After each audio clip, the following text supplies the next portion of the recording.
espacio de 15 minutos para tratar cada uno de sus temas. Me voy a tomar el abuso 3 minutos antes de terminar el tiempo concedido, interrumpir con breves palabras, solamente para decirles, restan 3 minutos para terminar su exposición. De antemano pido disculpas cuando haga la interrupción, pero es solo a los fines de poder informar a nuestros distinguidos expositores que el tiempo se está terminando. Y una vez que cada uno de ellos termine con su exposición, se abrirá el derecho de palabra o el derecho de hacer preguntas a través del chat y con todo gusto yo voy a tomarme el trabajo de anotar esas preguntas para luego formularlas, condensarlas y buscar aprovechar en todas ellas, condensar las dudas que puedan tener todos los participantes y poder así tratar de responder a todas las inquietudes. El tema que vamos a tratar hoy, que es sobre la justicia transicional, sabemos que es un tema de mucho interés, sobre todo de mucha actualidad en Venezuela. Nos corresponde a nosotros construir la justicia transicional que queremos, sobre los principios que el magistrado Antonio Marval ya formuló, es decir, de justicia, de reparación.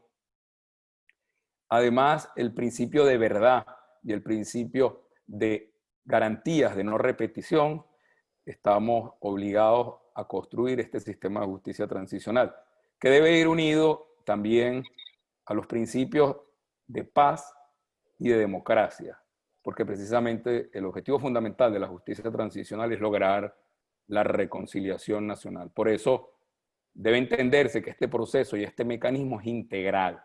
Es un mecanismo que no solo atiende al proceso de investigar, sancionar y castigar a responsables de graves violaciones de derechos humanos o delitos de lesa humanidad o crímenes contra la humanidad, sino también se trata de buscar la verdad, se trata de buscar la reconciliación y sobre todo se trata de reconstruir la confianza en las instituciones, en el sistema de justicia y sobre todo la reconstrucción y la recuperación del Estado de Derecho. Sin más preámbulo, voy a presentar a nuestra primera expositora, que es la embajadora doctora Milagros Betancourt, quien es abogada de la Universidad Católica Andrés Bello, con estudios de posgrado de Derecho Administrativo en la Universidad de Alcalá de Henares de España y Derecho Internacional en la Academia de La Haya. Es embajador retirado del Servicio Exterior de Venezuela, es director de Tratados Internacionales y Asuntos Migratorios del Ministerio de Relaciones Exteriores, ha sido profesor de Derecho Internacional de la UCAP y consultor externo de la firma WDA Legal Sociedad Civil. Ha realizado publicaciones varias, entre ellas el Diccionario de Derecho Internacional Público, conjuntamente con los doctores Víctor Rodríguez Cedeño y María Isabel Torres. Ella hoy nos hablará sobre los aspectos fundamentales de la justicia transicional y la propuesta formulada por el bloque constitucional sobre esta materia. Doctora, embajadora, queda en uso de la palabra y escuchamos atentamente su exposición. Muchísimas gracias. Muchas gracias, buenas tardes. Primero que nada agradecerle al Centro de Estudios Jurídicos y Democráticos Juan Germán Rocio por esta invitación y al Tribunal Supremo Legítimo en el Exilio por haberme invitado a compartir con ustedes algunas reflexiones y algunas experiencias en el tema de justicia transicional. Saludo al presidente, al magistrado Marval, también a mi amigo, el magistrado Luis Manuel Marcano, y a usted, así como a Jorge Luis Gaviria, así como a todas las personas que nos acompañan esta tarde. Efectivamente, yo me voy a referir a algunos aspectos centrales o fundamentales de lo que es la justicia transicional. Tanto usted como el magistrado Marval han adelantado pues lo que son los 4 pilares fundamentales, pero voy a en el tema. El concepto de justicia transicional se ha ido construyendo en el tiempo con base en las experiencias que se han tenido desde los juicios de Nuremberg, que vamos a decir que ha sido de los primeros mecanismos de justicia transicional que se han conocido y que se han adaptado a cada circunstancia. Está diseñado el sistema de justicia transicional para atender los problemas éticos, políticos y jurídicos que surgen de un pasado lleno de abusos, bien sea producto de un enfrentamiento militar, o sea, de una guerra, o de una dictadura o un gobierno autoritario, y su objetivo es servir de puente para la construcción o reconstrucción del sistema democrático. A la justicia transicional también se le llama justicia restaurativa o justicia reparadora.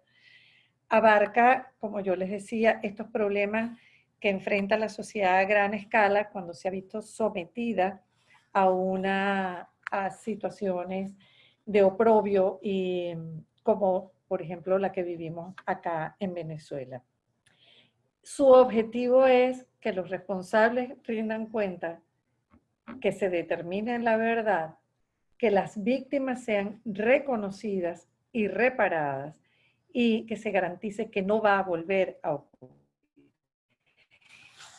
Usualmente, o en el concepto tradicional de la justicia transicional, se atiende al tema de la violación sistemática o la violación masiva de los derechos humanos, pero usualmente los civiles y los políticos. Sin embargo, ya el secretario general de las Naciones Unidas, desde hace algunos años, asomó en una nota explicativa sobre el tema de la justicia transicional la importancia de considerar también las violaciones a los derechos económicos, sociales y culturales. A eso me voy a referir un poquito más tarde cuando hable de la propuesta del bloque constitucional. Evidentemente que siempre tiene mayor peso y es de, digamos, la sociedad para poder lograr la reconciliación, que digamos es el último de los objetivos de la justicia transicional, pues procura atender el tema de las violaciones masivas de derechos humanos y crímenes de lesa humanidad, porque muchas veces deriva uno en el otro. Evidentemente que cada proceso de justicia transicional es único, no hay ninguno que se parezca al otro. El de Nuremberg fue distinto incluso al de Tokio, aunque fueron tribunales que se constituyeron más o menos simultáneamente, distinto al de Sudáfrica, completamente distinto al de Centroamérica, absolutamente diferente a los que se condujeron aquí en Argentina, por ejemplo, en Uruguay. Y cada uno de esos procesos tiene que responder a la realidad que atiende. En el caso de Venezuela, bueno, nuestra situación, si bien nosotros no estamos o no ha sido producto del conflicto, de un conflicto armado como se define técnicamente por el derecho internacional público, pues las consecuencias son exactamente las mismas. Nosotros tenemos una institucionalidad democrática que ha sido destruido, no existe desempeño democrático del gobierno, el deterioro de la vida de los venezolanos alcanza proporciones incalculables, el régimen ha avanzado y sigue avanzando hacia la anarquía, la ingobernabilidad, con gravísimas consecuencias. La inexistencia de un sistema judicial independiente, autónomo y eficaz, la impunidad que prevalece y que se consiente desde las propias altas esferas del poder y desde el propio funcionamiento de las pocas instituciones que quedan. Los altísimos niveles de corrupción que han permeado todas las capas de la sociedad, generando pues lo que vemos que sucede en este país.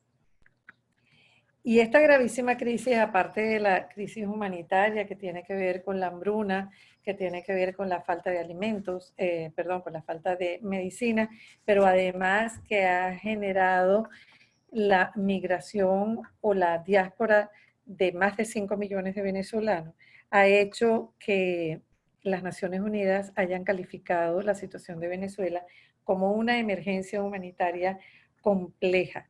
que no solamente afecta a nuestro país, sino a los países vecinos y a los países que se han visto desbordados en relación con la diáspora. Cuando nosotros en el bloque constitucional comenzamos el trabajo de elaborar un camino de cómo diseñar un sistema de justicia transicional, tomando en cuenta estas circunstancias que acabo de referir muy por encima, porque el tiempo no da para abundar en ellos, pensábamos en ese momento, estoy hablando a mediados del año pasado, en los distintos escenarios de cómo se pudiera producir la transición.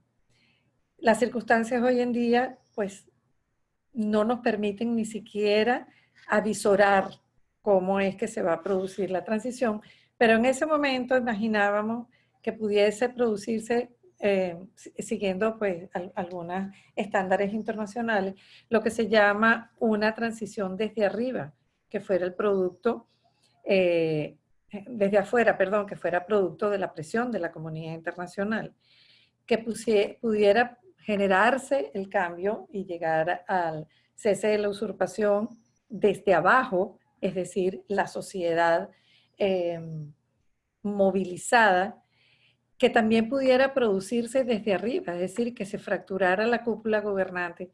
Lamentablemente, hasta ahora no ha sido posible, a pesar de que se mantiene una presión internacional constante y persistente, y a pesar de que la sociedad civil ha hecho todo lo que ha estado dentro de sus manos para lograr el cese de la usurpación. Sin embargo, avisorando cualquiera de estos tres, comenzamos a trabajar en la posibilidad de cómo abordar el tema de la justicia transicional, tomando en cuenta además la necesidad que tenemos del reencuentro de los venezolanos. O sea, los niveles de polarización en este país son tan serios que para poder entendernos, y porque la sociedad civil tiene que trabajar en todo esto, nosotros necesitamos trabajar en el reencuentro de los ciudadanos. Y eso también forma parte de lo que son los mecanismos de justicia transicional que evidentemente, como su nombre lo indica, no comienzan a ponerse en práctica, sino hasta que no se inicia la transición. Lo cual no quiere decir que no tengamos todo listo y todo preparado para avanzar. Y entonces me voy a referir a la propuesta del bloque constitucional. Nosotros presentamos con base o con fundamento en el artículo 18 del Estatuto para la Transición, que dispone la creación de un sistema de justicia transicional, y presentamos una propuesta de hoja de ruta para llegar a eso. Y con dos vertientes: a lo interno, que tiene que ver con la elaboración de las leyes para crear este sistema, fundamentalmente con la ley referida a la determinación de la verdad, y a lo externo, con el apoyo de la comunidad internacional y con todos los mecanismos que existen actualmente en el ámbito internacional que tienen que ver con la conducción de la justicia transicional. Comenzamos, por ejemplo, por el Centro Internacional de Justicia Transicional que funciona en Nueva York, el ICTJ, que ha sido de un apoyo extraordinario, no solamente para el bloque, sino para otras organizaciones similares que estamos trabajando en ello y que ha contribuido muchísimo a que podamos avanzar en el diseño que hemos presentado. En nuestra hoja de ruta consistía, en primer lugar, la preparación y redacción de un proyecto de ley para crear una comisión de la verdad. Ese proyecto de ley fue presentado en el año pasado,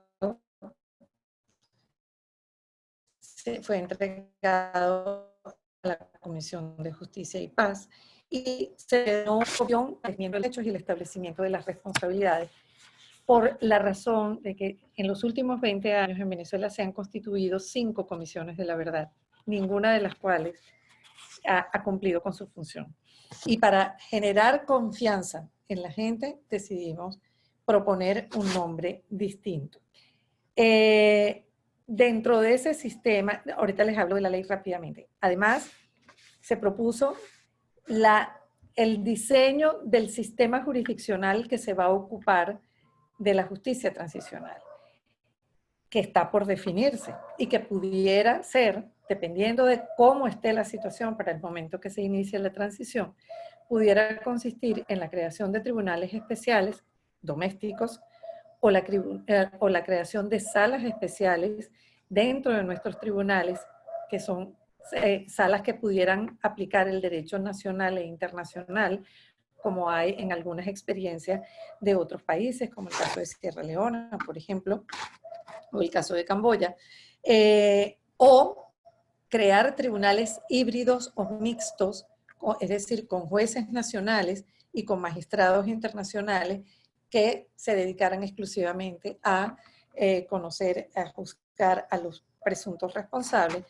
Y finalmente, la remisión de determinados casos que esta Comisión de la Verdad o Comisión de Esclarecimiento de los Hechos considerara que debe más bien utilizarse la jurisdicción internacional. Para poder montar todo eso desde el punto de vista jurídico, hemos propuesto la redacción de una enmienda constitucional que incorpore una disposición transitoria que contemple, por supuesto, todos estos mecanismos de justicia transicional basados en los artículos 29 y 30 de la Constitución de la República. El segundo aspecto es la incorporación de la sociedad civil, y en lo que hemos estado trabajando desde marzo del año pasado a través de foros, seminarios, actividades con universidades, encuentros con periodistas, todo tipo, no solamente para informar, sino formar a la gente en el tema de justicia transicional, pero además para concientizar de la importancia de la participación de la sociedad civil, fundamentalmente en el tema de determinación de los hechos. Es más, hemos elaborado un glosario de términos de justicia transicional que pongo a la disposición de ustedes, que está en la página web del bloque constitucional. Doctora, rápidamente. Disculpe, le quedan 3 minutos. Me quedan 3 minutos, solamente quiero referirme rápidamente a lo que es el proyecto de ley que está en manos de la Asamblea Nacional y está hecho sobre la base de los estándares internacionales de confiabilidad, fundamentalmente, y primero contiene las definiciones que tienen que ver con la ley, con la justicia transicional, se refiere a la creación de la comisión por la Asamblea Nacional. Hemos pensado en la integración mixta con comisionados nacionales e internacionales. Esto es producto de una encuesta nacional que se hizo y que la gente quisiera contar con extranjeros para que determinen la verdad, con un mandato muy específico sobre derechos civiles políticos, crímenes de lesa humanidad, pero también con un compartimento especial para el tema de la corrupción. Hemos incorporado los derechos de las víctimas, que es fundamentalmente a ser oídas, a dar su testimonio, que debe ser voluntario e individual sin represalias, al derecho a la reparación integral, oportuna y proporcional.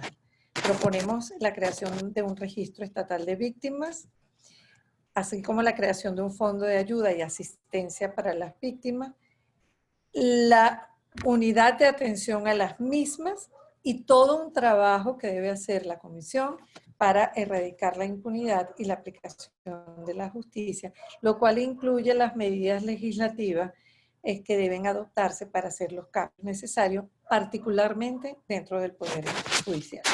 Cierro diciendo que el informe que presentó la misión del Consejo de Derechos Humanos, así como el informe que presentó el panel de expertos que creó o que designó el secretario general Almagro, deben ser la base fundamental del trabajo de la Comisión de la Verdad. Son documentos hechos con una rigurosidad absoluta, con una metodología que no da lugar a equívocos y que en definitiva van a ser de ayuda fundamental para que cualquier comisión que se cree, póngale el nombre que le ponga, pueda conducir su trabajo efectivamente. Muchas gracias. Muchísimas gracias, embajadora. Gracias por esa brillante exposición. Nos ha dejado algunos conceptos y algunos puntos muy interesantes para el análisis, la reflexión y sobre todo para la participación. Coincidimos con usted y seguramente con todos los expositores que la justicia de transición no se decreta, ni tampoco se improvisa. La tenemos que construir. Y parte del trabajo que ustedes están haciendo y que nos obliga a todos también a hacer es contribuir en la construcción de un sistema de justicia transicional donde exista participación de notables juristas como lo son ustedes, de ex magistrados del Tribunal Supremo de Justicia, como quien nos acompaña hoy, aprovecho y saludo el doctor Moisés Troconis, la participación también de los colegios de abogados, y aprovecho y saludo también a la doctora Marlene Robles, que nos acompaña, la presidenta de la Federación de Colegios de Abogados. Es decir, la participación de todos los que puedan de alguna manera contribuir en la construcción de esta iniciativa, que es una plataforma, que es una jurisdicción, ya sea si se establece como jurisdicción o en ambos sentidos, es decir, en el ámbito jurisdiccional, como usted mencionó, o no jurisdiccional con las comisiones de esclarecimiento de los hechos o de la verdad, porque lo que se busca precisamente es que las víctimas puedan ver no solo resarcidos sus daños, sino además que se sepa sobre el paradero de las personas, sobre cómo ocurrieron los hechos, y que además esto sirva para que una vez que se imponga la justicia se puedan dar castigos ejemplarizantes para reconstruir el tejido social y para recuperar la confianza en las instituciones y sobre todo en el poder judicial.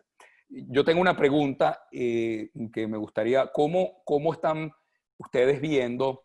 Usted mencionó al principio y quizás por lo corto del tiempo no lo terminó de cerrar. ¿Cómo están viendo esa interacción o esa interdependencia que nosotros sabemos que está reconocida por todo el sistema de protección de los derechos humanos entre esos deberes civiles y políticos, que es los que normalmente estamos acostumbrados a analizar cuando estamos en sistemas de justicia transicional, esa integración entre los derechos civiles y políticos y los derechos económicos, sociales y culturales, sobre todo en una situación como la de Venezuela, donde además de que se han cometido violaciones a derechos civiles y políticos, también se han cometido graves violaciones a los derechos económicos, sociales y culturales. Y partiendo de la premisa de que los derechos económicos, sociales y culturales son, además de exigibles, y además de que existe la obligación del Estado de proteger, son además son judicializables. Y ya la Corte Interamericana se ha pronunciado al respecto. Entonces, ¿ustedes cómo están viendo? Usted lo mencionó al principio, ese engranaje o esa interacción en el proyecto o en el proceso de conformación de las ideas que van a conformar este proceso de justicia transicional. Bueno, fíjese que ese es un tema que pareciera que no fuera tan relevante cuando uno ve, por ejemplo, el contenido del informe de la misión de determinación de los hechos. Porque claro, cuando hablamos de la integridad física, cuando hablamos de la muerte, de la desaparición, o sea, es tan duro de asimilar que a lo mejor nos parece que las expropiaciones, que la pérdida de una fábrica, que el que le hayan quitado la finca. Recordemos a Franklin Brito. Franklin Brito murió porque le quitaron su finca. Y entonces, ¿qué es lo que estamos viendo? Ya hay un antecedente muy importante que fue el proceso en Timor Oriental, donde gran parte de todo el proceso de justicia transicional se centró en la recuperación o en la reparación de los daños causados por la violación de los derechos económicos, sociales y culturales. Y fíjese, lo estamos viendo además de una manera un poco novedosa, que no lo pude decir porque es que el tiempo no daba. Hemos incluso pensado y estamos proponiendo la utilización de los medios alternativos de resolución de conflictos para poder lograr esas reparaciones. ¿Y a qué me refiero? ¿Cómo somete? Imagínense que la Comisión de la Verdad determina que sí, que efectivamente, voy a utilizar su nombre, al magistrado Gabriel Calleja le expropiaron su negocio, que con ese negocio de esos días lamentablemente quedó en la calle, bueno, todas las consecuencias que ello trajo. ¿Cómo someter a una víctima de ese abuso a un juicio de restitución? Eso no tiene ningún sentido, porque es peor el remedio que la enfermedad. Entonces, estamos sugiriendo y estamos trabajando en este momento en la adopción de una ley de mediación. En Venezuela no hay ley de mediación, solo ley de arbitraje comercial. Mediación, lo que llaman mediación administrativa, que existe en muchos países en América Latina, como Colombia, Panamá, en Perú, de manera que para poder reparar a la víctima y establecer un medio de reparación, se abra un proceso de mediación que es rápido, sencillo, y el gobierno, por supuesto, el Estado tiene que someterse a lo que allí se decida, porque de otra manera esta sociedad no va a poder avanzar, más allá del tema de las muertes, de las torturas, de las desapariciones, que son terribles. Aquí, muchos de ustedes viven fuera, pero lo que se pasa aquí a nivel económico es terrible. Y a eso le añado el tema de la corrupción, que también hay antecedentes en otros procesos con el tema de la corrupción. Mire, en las organizaciones que estamos trabajando en esto se hizo una encuesta precisamente para preguntarle a la gente qué aspiraban de la justicia transicional. Y le ponían el ejemplo de los corruptos, le ponían el ejemplo de las personas que asesinaron, de las personas que torturaron. El 80% de las personas respondía que querían ver a los corruptos yéndose a pie para Cúcuta, comiendo de la basura, que los pusieran presos de por vida. Entonces, este mecanismo de justicia transicional que tenemos que diseñar entre todos, porque aquí el Tribunal Supremo tiene un papel fundamental que jugar, tiene que atender a lo que la sociedad espera, tiene que ser confiable, porque si no, no vamos a ir a ninguna parte, ni vamos a poder recomponer esta sociedad, ni reconciliarnos. Para podernos reconciliar tenemos primero que reconocernos unos con otros. Y ese reconocimiento pasa por atender lo que las víctimas esperan. Y aquí en este país, yo creo que el 90% de los que vivimos aquí somos víctimas.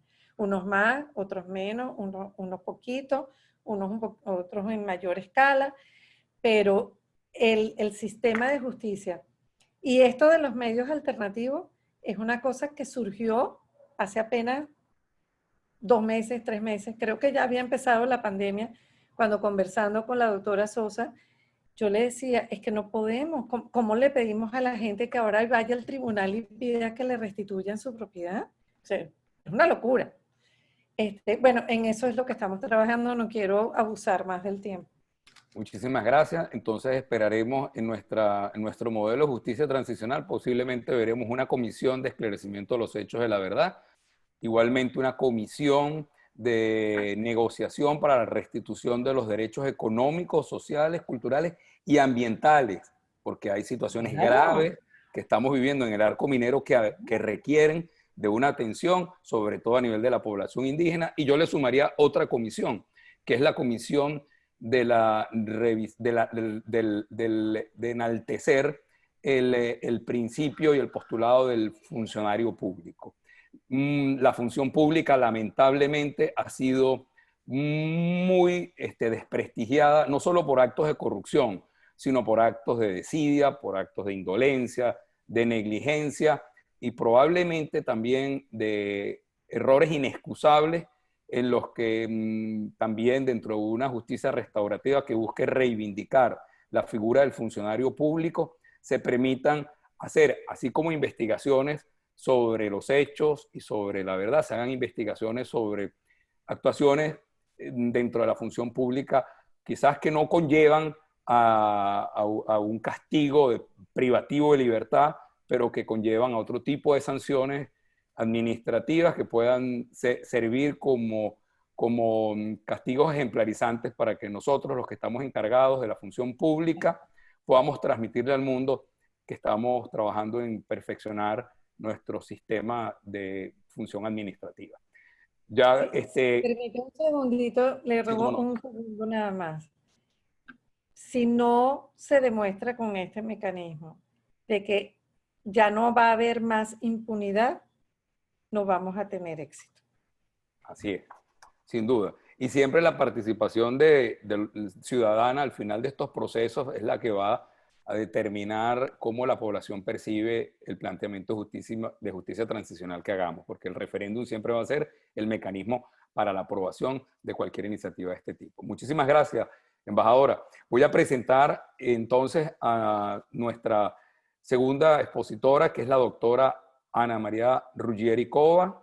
La doctora Ana María Ruggieri es abogada de la Universidad Central de Venezuela, es profesor e investigador por concurso de oposición en el Instituto de Derecho Público de la Facultad de Ciencias Jurídicas y Políticas de esa institución, es profesor en Venezuela de la Universidad Metropolitana, de la Universidad del Zulia, de la Católica del Táchira, de la Universidad de los Andes y escuelas militares, es especialista en Derecho Administrativo, con cursos de PhD en Psicología Política en Ohio State University y sobre estrategia y defensa en el National Center for Hemispheric Defense Studies, National Defense University.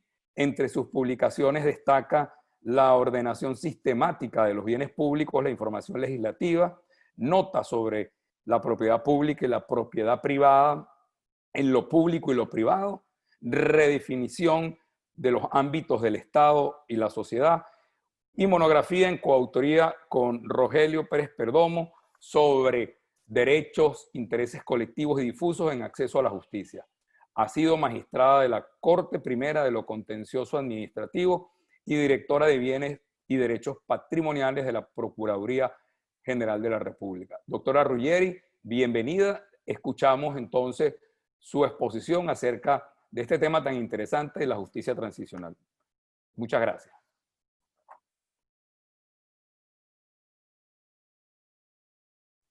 Doctora Ruggieri, tiene su micrófono apagado.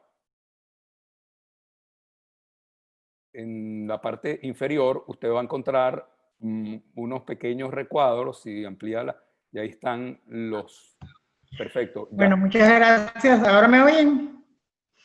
Bueno, perfecto. Muchas gracias por la invitación. La verdad es que yo he trabajado este tema conjuntamente con el profesor Humberto Briceño León, quien ha hecho la parte teórica, y efectivamente habíamos convenido en una especie de diálogo respecto a la justicia transicional que nos atañe y sobre todo un abordaje teórico sobre la justicia transicional, y me gustaría realmente que, a pesar de que usted me presenta a mí de primero, el profesor Humberto Briceño empezara, porque efectivamente mi diálogo consiste en hacer algunas observaciones y reflexiones sobre el tema de la justicia transicional con ocasión de la parte teórica trabajada, ya que en nuestra opinión nosotros consideramos que todavía hay que legitimar en Venezuela el tema de la justicia transicional. Esto es, hacer que muchas más organizaciones representativas de la sociedad venezolana participen en lo que es en el conocimiento y de su aprobación a lo que es la justicia transicional, no como un modelo distinto de justicia, porque no es un modelo distinto de justicia, sino sencillamente, dada la gravedad de la situación venezolana, y la comisión de presuntos delitos de lesa humanidad ejecuciones extrajudiciales y una infinidad de asuntos, hay que abordarlo de una manera integral con la sociedad venezolana. Me gustaría realmente que permitiese que el profesor Humberto Briceño expusiese y luego retomar la palabra como un diálogo que teníamos nosotros previsto hacerlo de esta manera. Excelente, doctora, dialoguemos, no hay problema. Voy a aprovechar entonces de presentar al doctor Humberto Briceño para que después entonces hagamos este diálogo interactivo que es muy agradable porque va a refrescar un poco estas metodologías a veces tradicionales que a nosotros a veces nos cuesta romper con estos paradigmas. Entonces, me permito comentarles el perfil de nuestro distinguido invitado, el doctor Humberto Briceño. El doctor Humberto Briceño es abogado de la Universidad Católica Andrés Bello y licenciado en Ciencias Políticas y Administrativas, mención Politología de la Universidad Central de Venezuela. Además es diplomé de UTDES, aprofundies, disculpen el mal francés, equivalente a máster en el Instituto de Estudios Políticos de París. Ha realizado cursos en el programa de LLM, maestría en Derecho en la Escuela de Derecho de la Universidad de Miami. Es profesor investigador en Venezuela por más de 35 años en teoría constitucional, teoría de Estado, derecho constitucional y derecho administrativo en la Universidad Central de Venezuela, la Universidad de los Andes, la Universidad Católica Andrés Bello y la Universidad Católica del Táchira y la Universidad Monte Ávila. Es académico visitante en el Lewis and Clark Law School de los Estados Unidos desde el 2015 y 2018 al 2020. También es profesor del Yale Law School de los Estados Unidos, académico visitante del Fulbright en 1990, así como en Oxford de Gran Bretaña. Del Centro for Social Legal Studies, académico visitante en el año 2006, así como en el Duke School of Law de USA, donde ha sido profesor adjunto en el año 1992. Ha publicado 4 libros en Venezuela, entre los que destaca Derecho Administrativo y Separación de Poderes, USA, Francia, Alemania, y más de 30 monografías publicadas en Venezuela, España y Estados Unidos. Ha sido magistrado de la Corte Primera en lo contencioso administrativo y también magistrado suplente en la Sala Político-Administrativo de la Corte Suprema de Justicia. Director General de Desarrollo Administrativo en la Oficina Central de Planificación de la Presidencia de la República y secretario ejecutivo de la Comisión Presidencial para la Reforma Administrativa. Así que, doctor Humberto Briceño, escuchamos y damos oportunidad a que se inicie este diálogo interesante sobre la materia que estamos tratando. Muchísimas gracias, doctor Humberto. Muchísimas gracias a todos ustedes y mi más sincero reconocimiento a este centro de estudio por el esfuerzo docente y de difusión de ideas que está haciendo y que muy bien expresan en este tipo de eventos. Ana María no fue más que una muestra de gran caballerosidad de nuestros queridos colegas, el hecho de que esto haya ocurrido del modo que pasó, y mi reconocimiento por elevado sentido de caballerosidad de todos ustedes. Pues bien, la conferencia a la que me voy a referir es básicamente una aproximación teórica desde la perspectiva histórica. El propósito de esta conferencia es básicamente mostrar los elementos centrales que en los procesos históricos que se han vivido en las últimas décadas han señalado como necesarios en cualquier proceso que conlleve justicia transicional. Esta justicia transicional requiere, y ese es mi propósito, al menos en mi opinión, es mi visión, un gran debate nacional que involucre no solo a nuestros líderes políticos y los partidos políticos, sino también a toda la sociedad organizada, buscando un alto nivel de legitimación de esa justicia transicional. La posguerra y el colapso de la Unión Soviética demuestran que no están libres de episodios incoherentes procesos de transición hacia la democracia. Hemos de recordar que la transición no es un tiempo democrático regular. Su éxito depende de una importante identificación de elementos de la realidad nacional para esa nación que se inicia o se reinicia en la democracia. El debate sobre la noción de justicia, de la justicia transicional no es pacífico. Yo suelo privilegiar el que dio el informe del secretario general a la Asamblea General de las Naciones Unidas en el 2004, cuando dijo: la noción de justicia transicional discutida en el presente informe comprende la gama completa de procesos y mecanismos asociados con los intentos de una sociedad de abordar un legado de abusos pasados a gran escala para garantizar la rendición de cuentas, servir a la justicia y lograr la reconciliación. Estos pueden incluir tanto mecanismos judiciales como no judiciales, con diferentes niveles de participación internacional, enjuiciamientos individuales, reparaciones, búsqueda de la verdad, reforma institucional, investigación de antecedentes y despidos, y una combinación de todos ellos. Esa idea de justicia transicional debe necesariamente, en mi opinión, tener un significado normativo. Cuando digo significado normativo, me estoy refiriendo a un necesario consenso nacional sobre los estándares que se tracen y se definan para desarrollar esa justicia. Requiere, por supuesto, una reforma institucional del Poder Judicial, y el principio de independencia judicial no es suficiente. Necesitamos jueces de altísimo nivel preparados para emprender esta tarea. Y esa justicia transicional ha de tener básicamente dos elementos a definir con mucha precisión, que son: uno, los abusos pretransicionales, y dos, las características y definiciones de los elementos de esa justicia transicional a los que me referiré más adelante. La doctrina ha formulado varias clasificaciones sobre la justicia transicional. Por ejemplo, una clasificación histórica.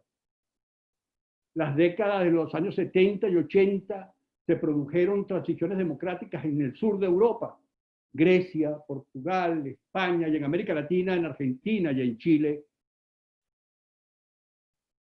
También se produjeron luego transiciones seguidas por los países del bloque soviético desde 1989, y otras, como la de la apartheid en Sudáfrica, que son posteriores a la caída de regímenes autocráticos basados en la racionalidad de la Guerra Fría. Otra clasificación lo hace por la forma como ocurre la transición: por ruptura, en el que el régimen autoritario se debilita hasta el punto del colapso, momento en el que la oposición toma el poder. El caso de Alemania Oriental, Rumania y Checoslovaquia, por ejemplo. Otro, cuando se produce por negociación, las partes en conflicto acuerdan transición a la democracia. Eso ocurrió en Polonia y Hungría. Y otra forma es cuando es por, llama la doctrina, transformación. Los dirigentes autocráticos, autoritarios, en ejercicio, intentan transformar su régimen autoritario en democrático, lo que ocurrió en Bulgaria.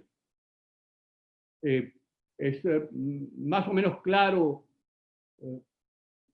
predecir que el sistema de transformación en Venezuela no ocurrirá a través de la fórmula de transformación, y probablemente tenga un alto contenido de ruptura, como creo va a ocurrir. Para desarrollar cualquier proceso de justicia transicional necesitamos nociones sobre el constitucionalismo y sobre las características transformadoras del derecho internacional en esos tiempos de transición. Un tema importante es el papel del constitucionalismo en este proceso.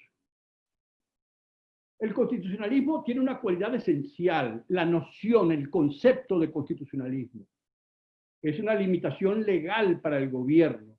Es la antítesis de la regla arbitraria. Su opuesto es el gobierno despótico, tal cual lo definió el célebre historiador y politólogo Matt Wayne en 1947. Y es importante, queridos colegas y amigos, tratar de precisar esta noción porque en muchas ocasiones, incluso en el foro académico, se usa el término constitucionalismo casi como sinónimo de estructura constitucional, casi como sinónimo de constitución. No, el constitucionalismo, la noción de constitucionalismo se formuló para referirse a fórmulas democrático-liberales en función. Es decir, de la práctica constitucional, de la vida constitucional que tiene una determinada constitución que recoge este tipo de instituciones democráticas. Para una célebre autora sobre procesos de justicia transicional, Title se llama, las constituciones postautoritarias de transición contrarrestan las tendencias antiliberales de manera más amplia que las formas de constituciones ordinarias democráticas que conocemos. Como en Sudáfrica, el constitucionalismo transita del pasado de una sociedad dividida al futuro fundado en el reconocimiento y los derechos humanos. Es una perspectiva constructivista constitucionalmente hablando. Y cuando digo constructivista constitucionalmente hablando, quiero decir, se debe constituir producto del proceso de legitimación que debe emprender el plan de justicia transicional en constitutivo de la percepción social sobre la transformación política que en esa ocasión está ocurriendo. También el derecho internacional tiene un papel central que desarrollar en un proceso de justicia transicional. El dilema del Estado de Derecho se traslada en momentos de justicia transicional, sobre todo en tiempos contemporáneos, de modo importante del derecho nacional al internacional. El derecho internacional de última generación permite perseguir, castigar asesinatos, desapariciones, violaciones, delitos contra el jus cogens, prohibidos por el derecho penal internacional, los crímenes de guerra, la tortura, y crea, cosa fundamental, una obligación universal de procesar y condenar. Recordemos que la jurisdicción universal ha ido cambiando significativamente desde el caso Pinochet y muchas naciones han formulado la necesidad de algunos vínculos para operar a través de la justicia universal, de la jurisdicción universal en determinadas situaciones. Un paradigma de la responsabilidad internacional es, por supuesto, Nuremberg. Ahí se transfirieron los procesos nacionales a la escena internacional. La responsabilidad individual por las atrocidades se formuló desde el derecho internacional. Las defensas tradicionales no fueron admitidas, como las de jefe de Estado o actos de Estado, o la debida obediencia, o la defensa basada en la inmunidad soberana, fueron completamente inadmitidas en ese modelo. Pasemos a hacer algunas referencias al Estado de Derecho, al concepto y noción de Estado de Derecho en la justicia postautoritaria. Suele presentarse en estos procesos un conflicto entre la ley anterior a la transición y la ley de la transición. Es decir, un conflicto entre la parte de la estructura del Estado de Derecho adjetiva y la parte de la estructura del Estado de Derecho sustantivo. Nos preguntamos, ¿qué ley? Se pregunta la doctrina, qué ley debería prevalecer. Repito, la anterior a la transición o la ley de la transición. Y así lo abordó Europa del Este, tratando de dar respuestas a esta pregunta desde 1989, como todos sabemos. Y alguna parte de la doctrina formuló la siguiente perspectiva: la ley debe basarse en algo más allá de la validez adjetiva de la ley preexistente. En tiempos posautoritarios, el Estado de Derecho, mis distinguidos colegas y amigos, no sigue concepciones idealistas, combate la concepción despótica. Formulo un ejemplo para intentar explicar este asunto, es decir, sobre el tema relacionado de conflictos de leyes relacionados con la prohibición de retroactividad de las leyes. El caso de Hungría. Después de los cambios políticos de 1991, el Parlamento de Hungría aprobó una ley que permitía el enjuiciamiento de los delitos cometidos por el régimen predecesor cuando sofocó los famosos levantamientos de 1956, en los cuales hubo decenas de muertos, de asesinados. Había transcurrido bastante tiempo desde que se habían cometido aquellos delitos. No obstante, una ley había eliminado los plazos de prescripción del régimen autoritario para esos gravísimos delitos. La ley que eliminó la prescripción y los juiciamientos propuestos para juzgar los delitos de 1956 se declararon inconstitucionales. Es decir, se repuso la prescripción correspondiente. En Alemania, que es el otro caso, ocurrió exactamente lo inverso. Unos guardias fronterizos de Alemania Oriental fueron juzgados por causar muertes en el muro de Berlín antes de la unificación. La cuestión ante la Corte era si debía admitir las defensas que se basaban en la ley del régimen predecesor. El Tribunal de Berlín rechazó la antigua ley oriental porque, cito, en casos extremos debe valorarse el principio de justicia material y colocarlo sobre el principio tradicional de predictibilidad o seguridad jurídica, a la que se refiere el sistema adjetivo.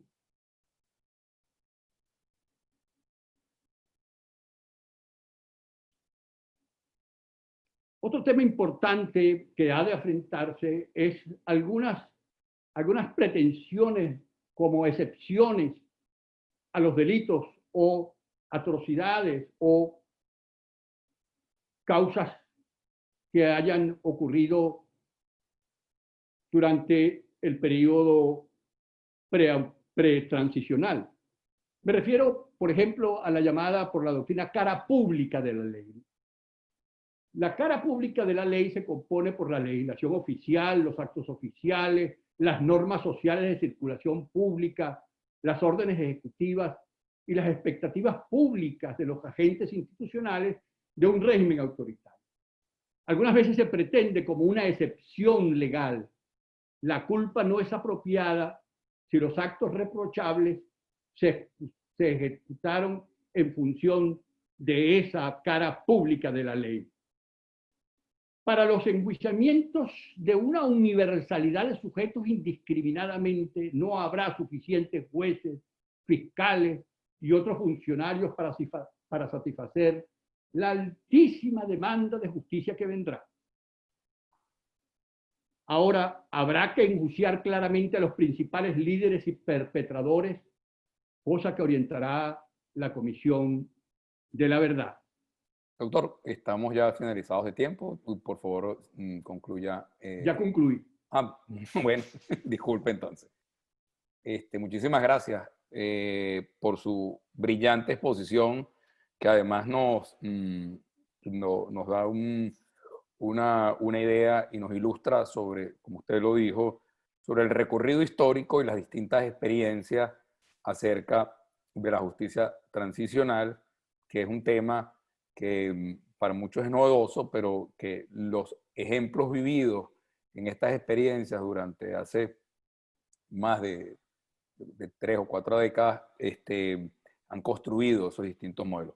Excelente, doctor. Le cedo la palabra a la doctora Ana María Ruggeri para que hagamos ese diálogo que ustedes construyeron y entonces al final de su exposición podamos hacer las preguntas y podamos además hacer comentarios sobre sus brillantes comentarios. Muchísimas gracias, doctor. Doctora, tiene el uso de la palabra. Con mucho gusto. Voy a hacer unas breves y concisas reflexiones sobre el tema de la justicia transicional y sobre algunos comentarios de Humberto Briceño León. Lo primero que quiero decir, porque voy a ser sumamente breve, es que estamos en una época de transición en Venezuela. La época de transición no es tiempo democrático, es un tiempo de reconstrucción de la democracia y de las instituciones que la sostienen y, por qué no decirlo, de reemplazo de prácticas abusivas, despóticas y transgresoras de los más elementales derechos humanos. ¿Por qué hablar de justicia transicional? Porque nosotros tenemos ya muchísimo tiempo donde efectivamente en Venezuela se ha incurrido en la violación de los más elementales derechos humanos. Hay ajusticiamientos extrajudiciales, no solamente por razones políticas, sino por delitos comunes. Las más elementales normas no se respetan en Venezuela y efectivamente, por fin, ahora, en este momento, Naciones Unidas o una comisión de Naciones Unidas sobre derechos humanos viene a decirnos lo que ya todos sabemos desde hace bastante tiempo. ¿Quiénes son los que han sido lesionados en Venezuela? Yo diría que el 78% de la población venezolana ha sido lesionada. La hiperinflación, que es la falta de... La hiperinflación de Venezuela es de tal magnitud que el 78% de su población, por la última encuesta en COBE de la Universidad Católica Andrés Bello, dice que no solamente son personas que están en pobreza, sino una pobreza crítica. Esto es, están pasando hambre. Esto es gravísimo. Más de 3 millones de personas se han ido a Venezuela. Yo misma no estoy en este momento en Venezuela. Ustedes están hablando a las 6 de la tarde. Yo estoy hablando con ustedes a las 12 de la noche porque estoy en Valencia, España. ¿Y por qué me vine a Valencia, España y no me quedé? Porque efectivamente tuve que venir a Valencia, España por una afección pulmonar que tuve y que no tenía seguro que me cubriera a mí, que soportara en mi condición de profesor universitario y después de haber sido destituida y restituida por la Corte Interamericana de Derechos Humanos al cargo de magistrado de la Corte Primera de los Contenciosos Administrativos, mi hijo tuvo que pagarme mi seguro después de haber trabajado toda la vida para la función pública. Desde que estaba muy joven, desde que estudiaba segundo año de Derecho, empecé a trabajar en el ejercicio de la función administrativa. Entonces, ¿por qué les comento esto? Porque efectivamente esto tiene mucho que ver con la justicia transicional.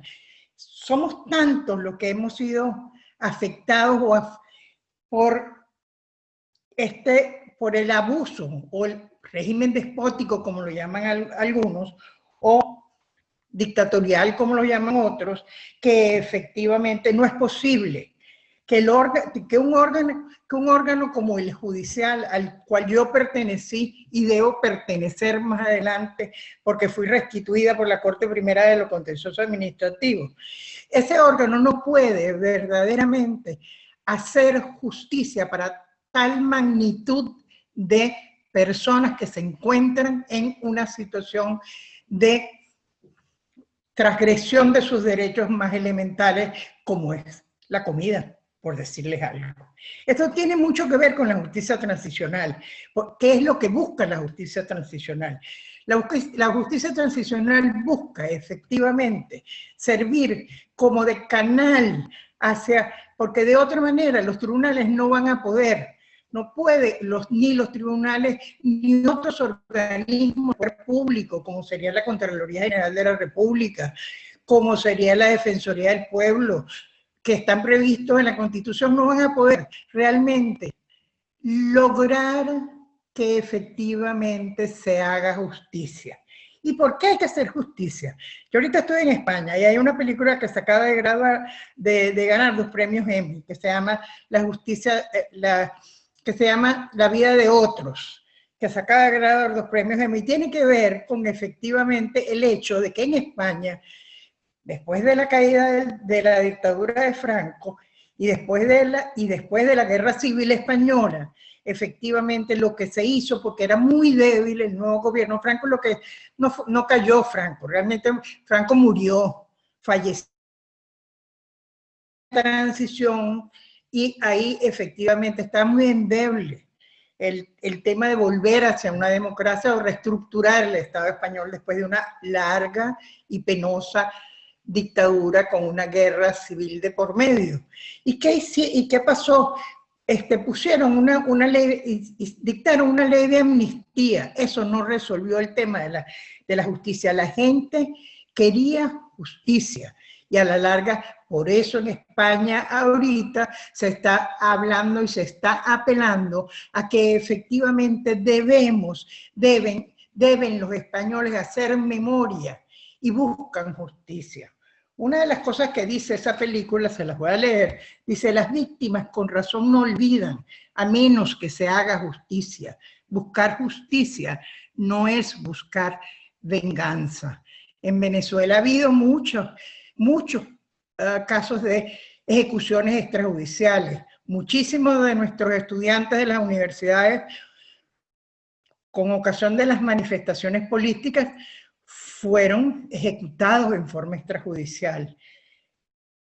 ¿Olvidarán los padres de estos o las familias de estos jóvenes lo que ha pasado? ¿O merecen la justicia? Para eso existen mecanismos internacionales que ahorita están sobre el tapete: las comisiones de la verdad, las comisiones de reconciliación. Venezuela no puede seguir viviendo desunida.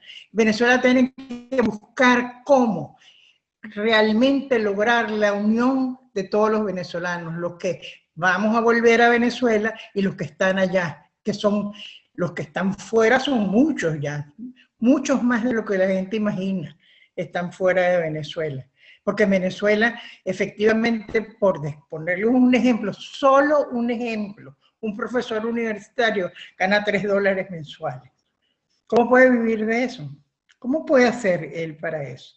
Hay que efectivamente, eso tiene mucho que ver con justicia, con el modelo que se adopte de justicia transicional, que debe ser legitimado por la mayoría de la población venezolana a través de órganos representativos, los colegios de abogados, en las universidades, por supuesto los partidos políticos, pero no solamente los partidos políticos, sino otras organizaciones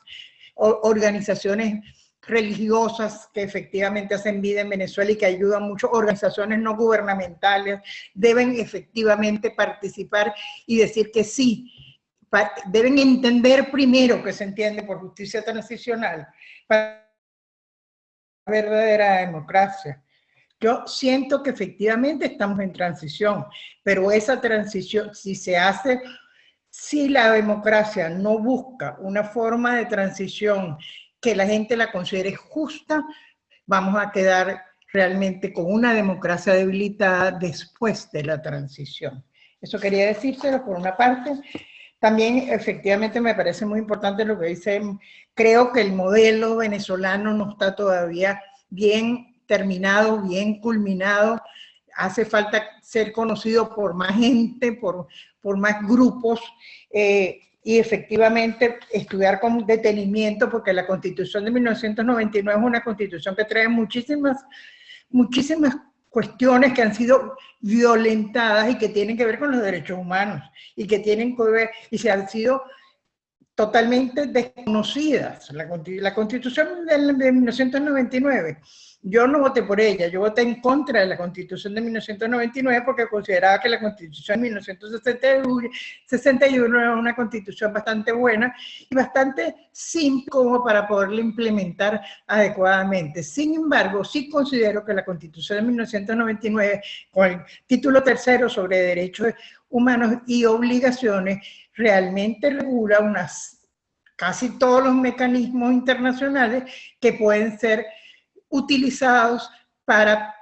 intentar que efectivamente sean satisfechas las injusticias y abusos que el régimen despótico ha cometido en Venezuela.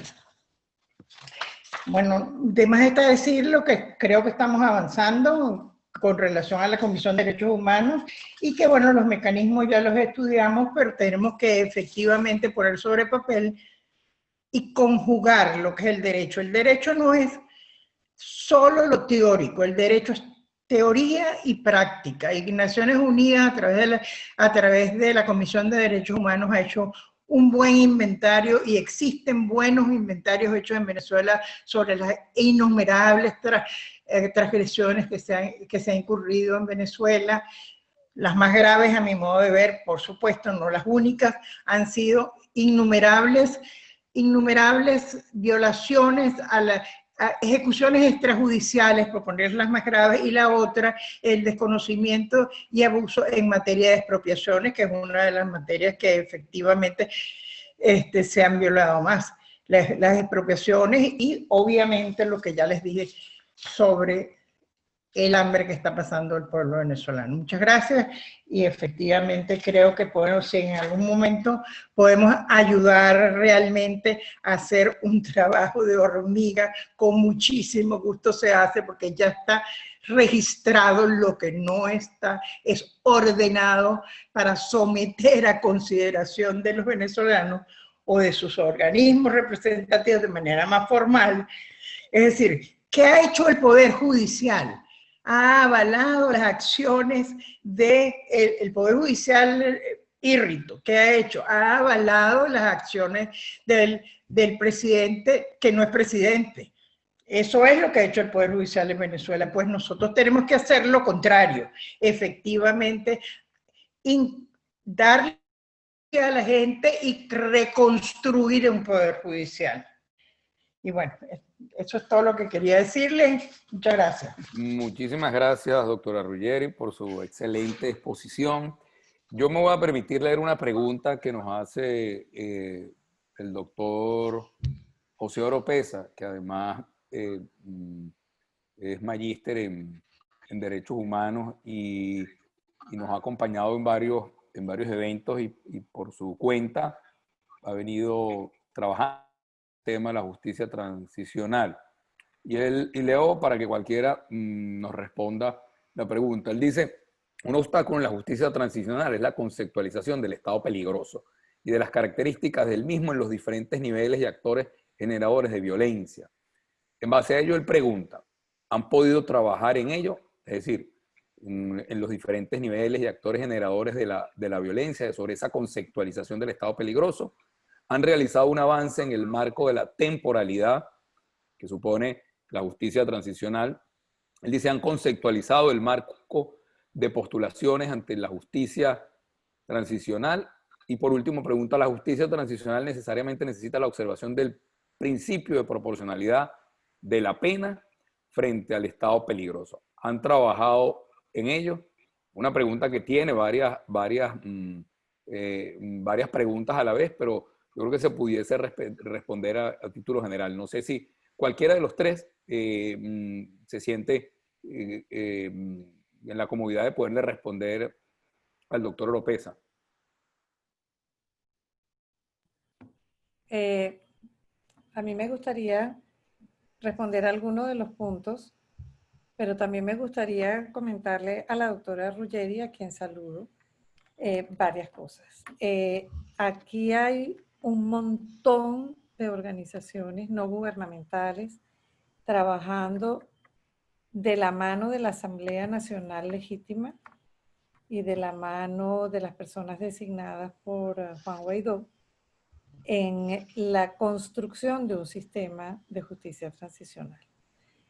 Dentro de ese marco, bueno, al menos mi persona, con Cecilia Sosa, con Román Duque Corredor, con Fernando Fernández, con Gonzalo Imío, por nombrar algunos, hemos ido a casi todas las ciudades de Venezuela, por supuesto antes que tuviéramos la pandemia, a universidades, hemos hablado con periodistas, con la Academia de Ciencias Políticas, con representantes del Poder Judicial, precisamente para darle la difusión, para hacer esa consulta, porque es necesario que todos participen, que todo el mundo esté al tanto, que todo el mundo pueda apoyar, que todo el mundo pueda además aportar lo que considere necesario. A mí me ha parecido estupenda la presentación del doctor Briceño y sería maravilloso que también pudiera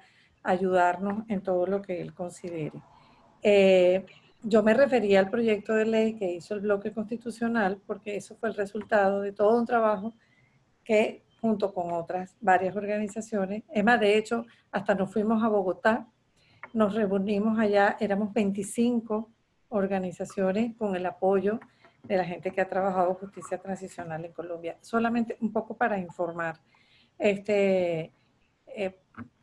para que estén al tanto, pues, de lo que se está haciendo aquí en Venezuela. Los dos centros de derechos humanos de la Universidad Católica y de la Universidad Metropolitana han hecho un trabajo excepcional en esto y siguen haciendo y trabajan día y noche. Ellos tienen una propuesta también en cuanto al tema de reparación de las víctimas, porque es un trabajo enorme. Sobre las preguntas, solamente no sé qué se refiere a las postulaciones en cuanto al tema del estado peligroso. Es que tenemos que recordar que cuando entramos en un proceso de justicia transicional y comienza el primer mecanismo es determinar la verdad. Y determinar la verdad se hace a través de una institución que le pongamos el nombre que queramos poner, pero es para determinar la verdad de los hechos y poder contextualizar lo que fueron las violaciones masivas, si efectivamente se han cometido o no crímenes de lesa humanidad, para poder identificar a los responsables, porque quien determina la responsabilidad pues, es el órgano jurisdiccional. Y todo esto es a título individual, cuando identificamos a los responsables, porque es verdad, es el Estado el que comete las violaciones masivas de derechos humanos, pero los crímenes internacionales, los crímenes de lesa humanidad, son responsabilidad individual. En cuanto a la temporalidad, si se refiere a qué se va a revisar, bueno, pues hay distintas aproximaciones. Al menos el bloque constitucional piensa que deberíamos revisar desde el año 89 hasta ahora. Hay otras organizaciones que han estado en esto que piensan que deberíamos ir todavía más atrás, deberíamos ir más atrás y comenzar en el año 58. Hay otras que dicen que no, que deberíamos comenzar en el año 1998. De manera que es un trabajo que se está realizando y que se está construyendo, pero que se ha consultado a mucha gente y ojalá que todo el que quiera participar, pues aporte, y sería chévere que a través del Tribunal Supremo Legítimo se pudieran canalizar todos esos aportes, que lo pueden hacer directamente a la Comisión de Justicia y Paz de la Asamblea Nacional, que es la que está canalizando todo esto.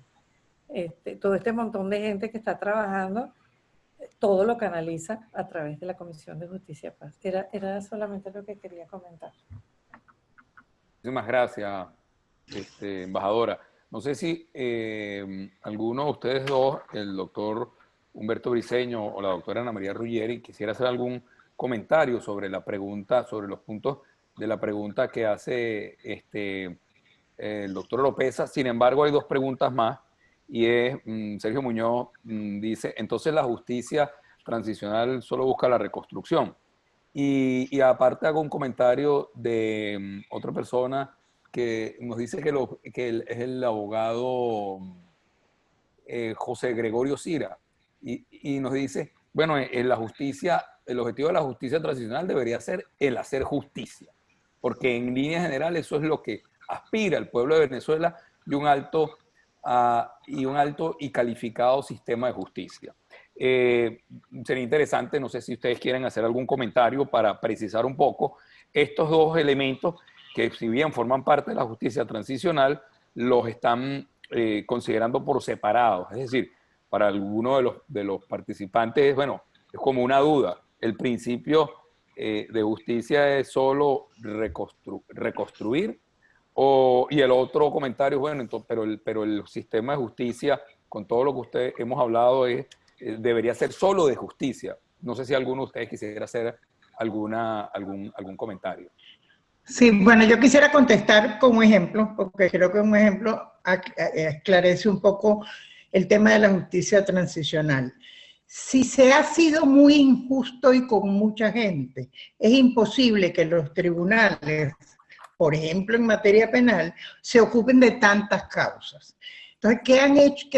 ¿Cuál es uno de los procedimientos que se han establecido para la justicia transicional? Las comisiones de la verdad, donde la gente vaya, denuncie, se instruya o se sustancia un poco de qué se trata esa denuncia y efectivamente se ordene el caso para después pasarlo a unos tribunales, o efectivamente, sencillamente, condonar o perdonar porque la falta es muy leve.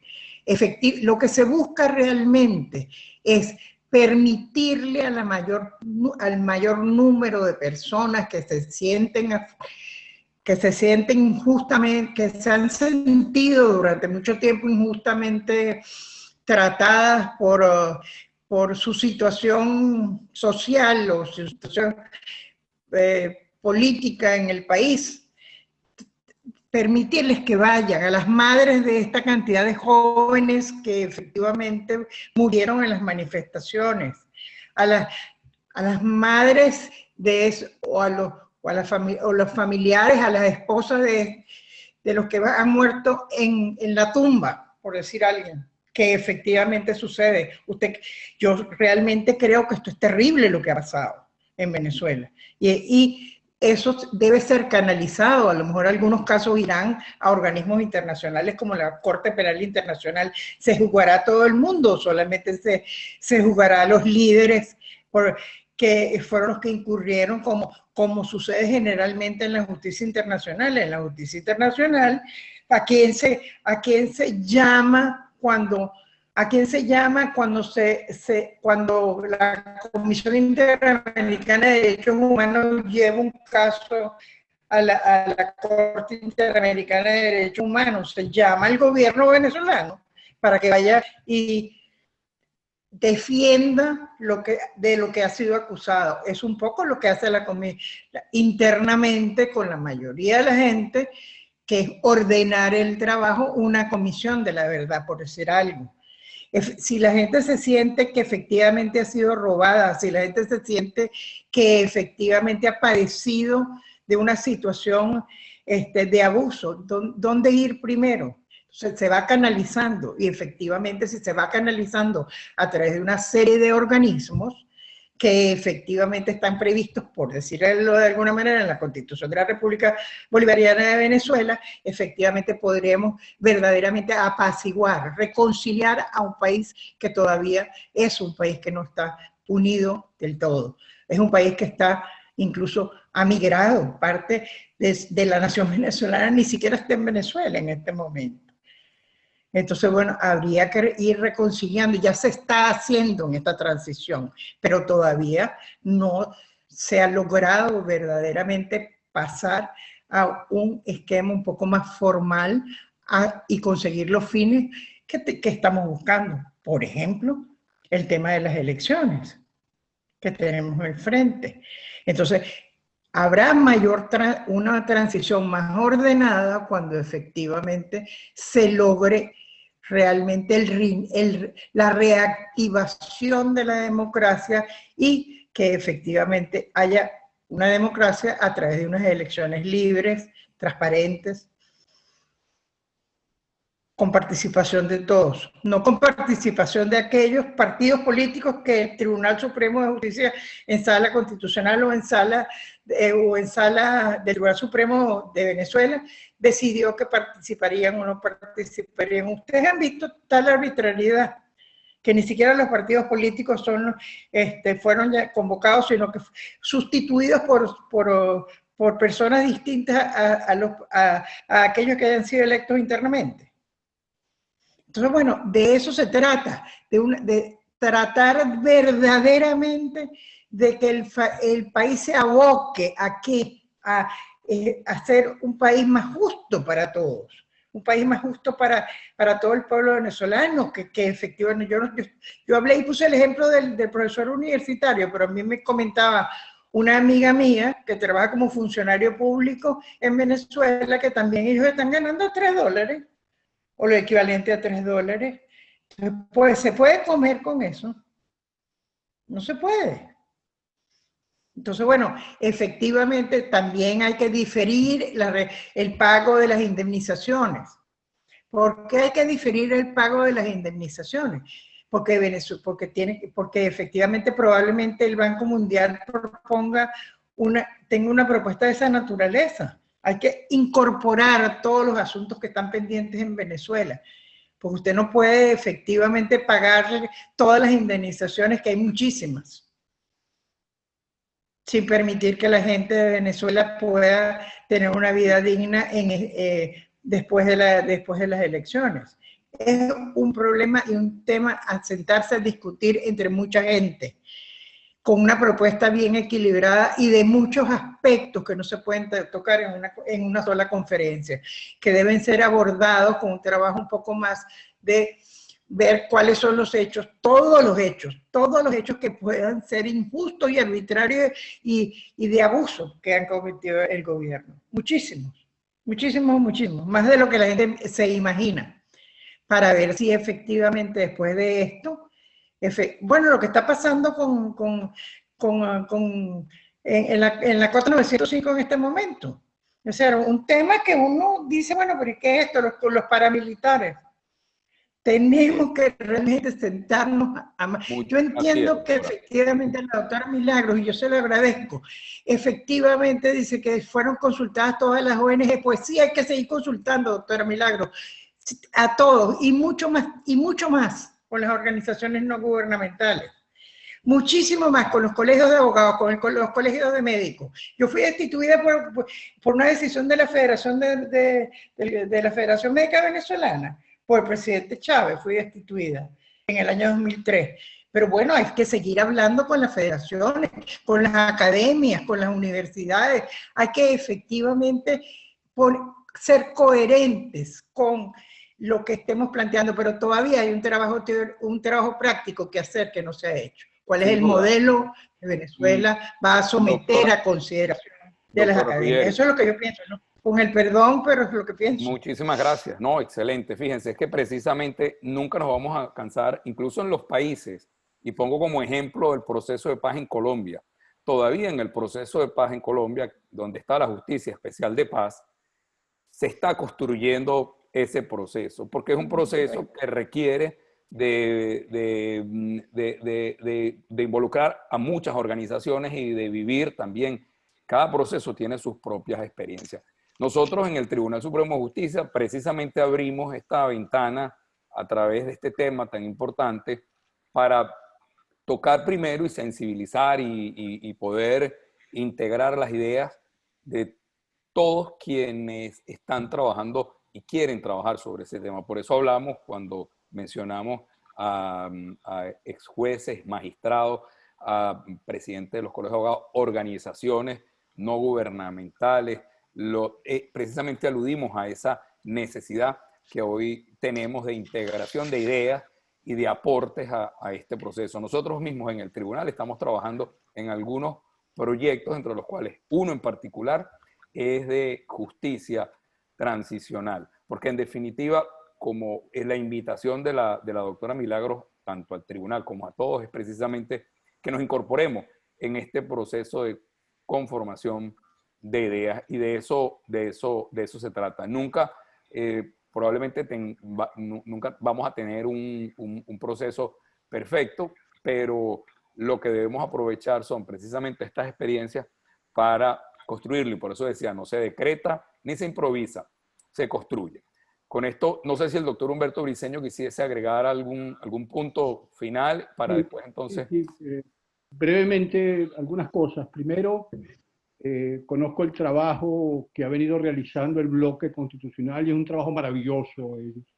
Han hecho algunas propuestas, han recorrido muchísimos debates en torno a esto y creo que es un esfuerzo plausible y que deben continuar como lo han hecho. Y precisamente este tipo de debates que ocurre en esta sede contribuyen a acrecentar esos excelentes esfuerzos, particularmente la que usted ha liderizado, doctora Bethancourt. Para entrar un poquito en la pregunta que hizo el anterior solicitante de ella, yo creo que en todo proceso transicional se produce una tensión entre tres elementos. Entre la demanda, la gigantesca demanda de justicia que se hace, entre la limitada capacidad práctica de los estados para juzgar y la posibilidad de que ocurra procesos de venganza importantes. Ruanda, en relación al primer tema, es el primer ejemplo. Se sospechó en Ruanda que más de 1 millón de personas habían estado involucrados en el genocidio. Y hubo que abrir un proceso de selección sobre a quiénes y a qué categorías se juzgaba. Y esa selectividad se explicó por la falta de evidencias en algunos casos o la comprensión de que algunas acusaciones fueron percibidas como insignificantes o perdonables. En Grecia ocurrió algo parecido en 1974. El gobierno griego empezó una extensísima serie de juicios. Sin embargo, los procesos terminaron una cantidad importante de los procesos terminaron en sentencias suspendidas o conmutadas. Y el tercer elemento es el elemento de la venganza y perdón, que juegan conjuntamente en esta triada de tensión. La historia está llena de ejemplos de violencia de venganza. Después de la Segunda Guerra Mundial, 10.000 homicidios ilegítimos ocurrieron en Alemania y un número similar en Italia. Tuvo nombre, la justicia salvaje. Dinamarca tuvo que reintroducir la pena de muerte para evitar ejecuciones de esta naturaleza privadas, de propias manos. Entonces, esta triada de tensión, la tensión, estos tres elementos, nos habla sobre la necesidad de debatir, como lo ha hecho el bloque constitucional, con toda la sociedad organizada, buscando el equilibrio necesario que nos permita avanzar hacia la democracia, hacia el Estado de Derecho sustantivo que necesitamos y reconstruir la estructura general de la justicia. Muchísimas gracias, doctor Humberto Briceño. Bueno, desde luego que para responder dos pequeñas preguntas, el sistema de justicia transicional, desde luego que tiene como objetivo la reconstrucción, porque es que estamos hablando de reconstruir primero el sistema de justicia y el sistema de justicia transicional es una parte de todo ese sistema de justicia. Por eso se hablaba y el doctor lo mencionó, sobre la parte jurisdiccional y no jurisdiccional, porque en el ámbito jurisdiccional, también lo dijo la embajadora Milagro, podemos durar muchos años tratando de encontrar esa justicia no va a llegar. Por eso es muy importante saber que también los elementos no jurisdiccionales de resolución de conflictos y controversias por la vía de la negociación y por la vía de la conciliación promueve también que llegue esa justicia, porque al final lo que se busca es la reconciliación.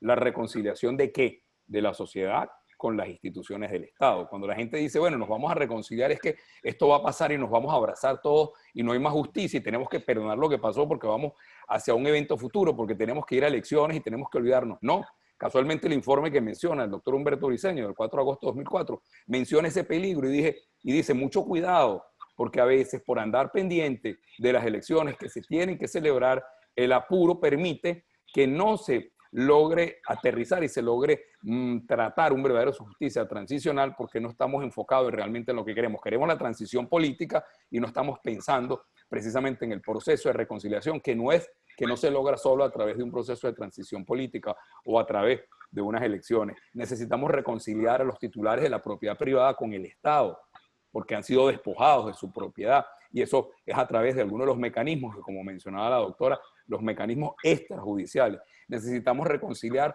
a las personas vulnerables, es decir, a las mujeres, a los niños, a la población LGTBI, con el Estado y con la sociedad civil, precisamente por las violaciones a esos derechos humanos. Tenemos que reconciliar a las organizaciones gremiales, a las organizaciones sindicales con los empleadores, porque se ha creado esa falsa opinión de que trabajadores y empleadores son enemigos, y en consecuencia tenemos que restituir los mecanismos de negociación que eran los típicos mecanismos para lograr las reivindicaciones laborales, que son las que dan origen a los derechos económicos, sociales y culturales, y que en Venezuela se han perdido. Tenemos que reconciliarnos con el sistema interamericano de derechos humanos, después de más de una decena de sentencias desacatadas, y con además una intención firme de incumplir los postulados del sistema de protección universal de los derechos humanos. Tenemos que reconciliar a la familia, reconciliarnos con las organizaciones gremiales, reconciliarnos en general con la educación, como lo dijo la doctora Ruggeri, los profesores con el Estado y la familia con la educación, para recuperar el verdadero sentido esencial de lo que nosotros debimos siempre proteger primero, que es la educación y la formación de nuestra gente. ¿En qué materia? En materia de derechos humanos. ¿Para qué? Para que la población conozca la historia de los vejámenes y de las arbitrariedades cometidas, para que estos actos no se vuelvan a cometer. Tenemos que reconstruir y tenemos que reconciliar a la sociedad con los servicios públicos para hacer honor al derecho a la vida, pero no porque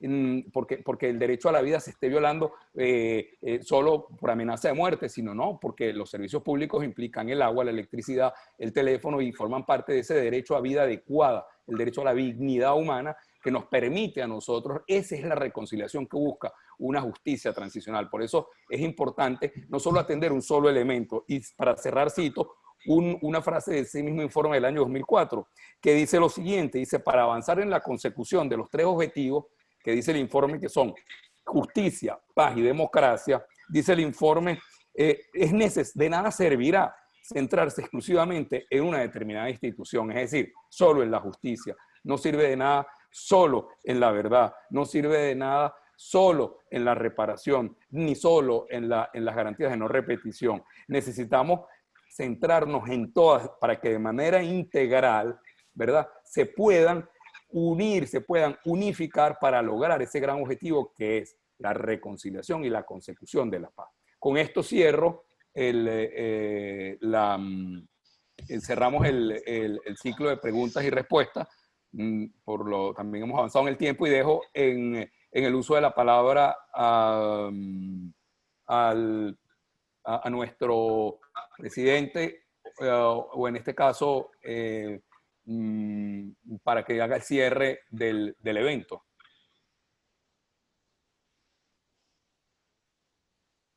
Si va a tomar la palabra el presidente, verificamos. Bueno, seguidamente, en el caso que el presidente a última hora quiera Gaviria, manifestar. Ajá. Sí, doctor Gaviria, yo tengo uso de la palabra, disculpe. Gracias, magistrado, no se preocupe, le agradezco. Bueno, desde el Centro de Estudios Jurídicos y Democráticos, Juan Germán Rocio, da gran satisfacción que después de un vacío prolongado por décadas en la tribuna de las ciencias jurídicas, podemos, como el día de hoy, escuchar estas magistrales ponencias de la embajadora, la doctora Milagro Betancourt, así como de la doctora Ana María Ruggeri y de nuestro profesor y doctor Humberto Briceño León. No menos magistral ha sido la intervención de nuestro magistrado Gabriel Calleja, que por lo demás, desde este centro de estudio, además de ser magistrado y por ello comporta el consejo correspondiente, nos siga ayudando por la maravillosa presentación que hizo y las reflexiones a las cuales nos llevó. Es de hacer notar que para el día de hoy hay más de 27 horas sin luz en distintas ciudades de la República de Venezuela, y aún así esta tribuna superó los 100 asistentes al salón virtual, al cual los invitamos seguidamente para la fecha correspondiente al jueves 8 de octubre, con el tema desventuras del proceso penal en las últimas décadas. De igual manera, con el magistrado doctor Ángel Serpa, que por lo demás siempre nos acompaña en cada uno de estos eventos junto con los demás magistrados.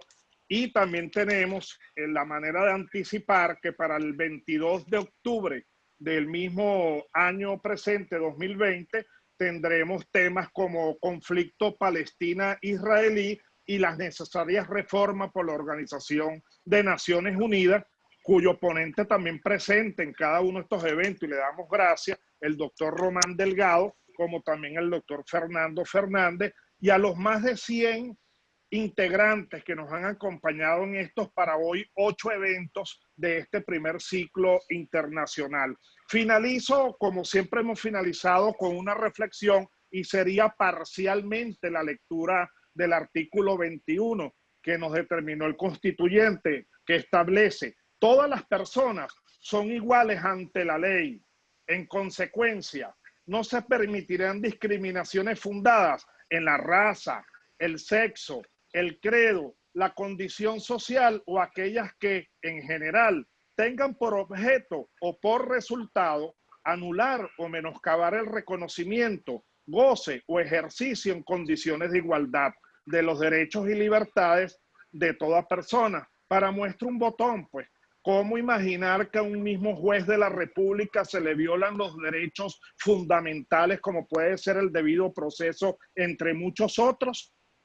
Los invitamos a que sigan con nosotros, invitamos y damos gracias a las autoridades del Tribunal Supremo de Justicia Legítimo en el Exilio, y de igual manera del Centro de Estudios a la Dirección General del Magistrado Luis Manuel Marcano. Muchas gracias a todos, de corazón a todos los presentes y a todos quienes colaboran en el Centro de Estudios Jurídicos y Democráticos para llevar adelante cada 15 días en desarrollo este primer ciclo internacional de foros. A todos, muchas gracias. Dios los bendiga a todos.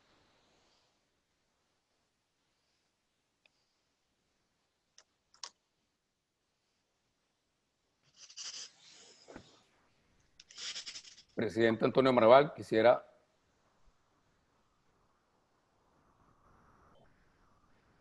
Por favor, su micrófono. No se le escucha.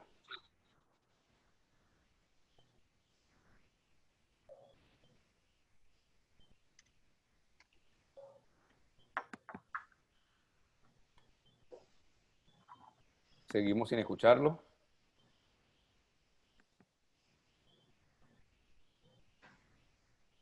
No lo escuchamos, magistrado, presidente.